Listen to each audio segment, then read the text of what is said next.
Or, si l'enfant apprend à parler avec n'importe qui à peu près correctement, par contre, c'est à l'école, avec les spécialistes et avec les méthodes, que les problèmes commencent à se poser. Il y a un paradoxe.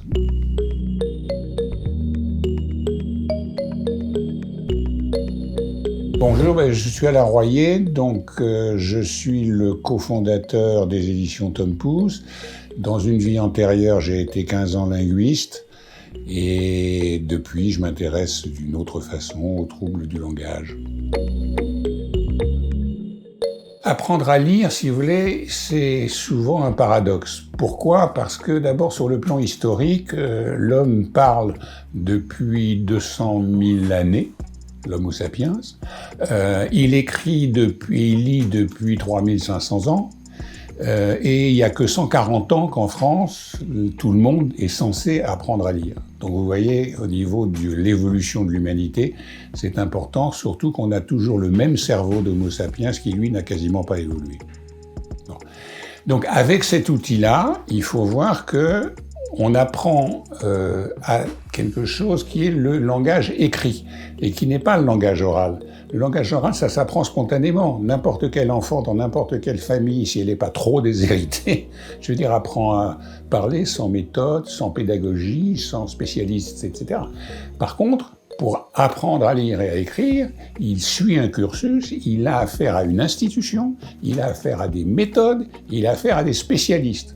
Or, si l'enfant apprend à parler avec n'importe qui à peu près correctement, par contre, c'est à l'école, avec les spécialistes et avec les méthodes, que les problèmes commencent à se poser.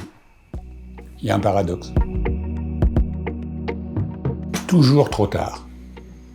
Parce que, si vous voulez, à la maternelle, généralement, ça se passe bien. D'abord, l'école maternelle française est une excellente école. Les parents sont attentifs, l'enfant est petit. Bon, il n'a pas encore fait trop de bêtises. La maîtresse est gentille. Quand ça va pas, on dit ça s'arrangera. On essaie de faire que tout se passe bien, bon, etc. Donc, par contre, si vous voulez, quand il entre en primaire, là, il s'agit quand même que ce qui se passe soit rentable. C'est-à-dire qu'il faut qu'il y ait des résultats. Et tout change.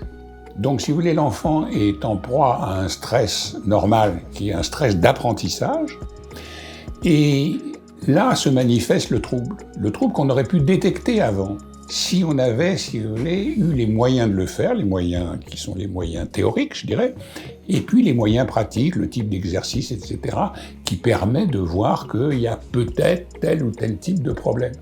Donc, si vous voulez, on le détecte à 6 ans, avec le fait qu'il faut ensuite 1 an pour arriver à mettre en place un suivi, disons, du trouble, ça fait qu'on prend vraiment en charge l'enfant à 7 ans, alors qu'on aurait pu le prendre en charge à 4 ans.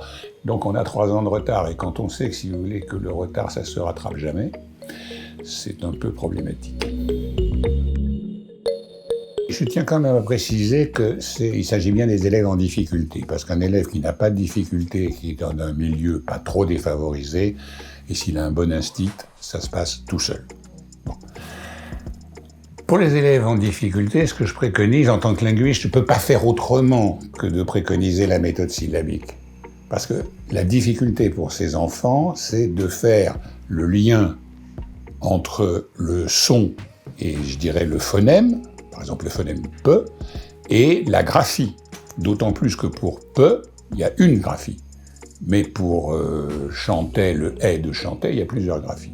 Tant qu'on n'a pas fait travailler l'enfant sur une association rigoureuse entre le son et le son ou phonème, et, si vous voulez, sa transcription à l'écrit et ses transcriptions à l'écrit, on n'arrivera pas, si vous voulez, à le faire lire correctement. Donc il y a un gros travail qui est un travail de phonologie qui, c'est le mieux, il faut bien le dire, fait avec les méthodes syllabiques.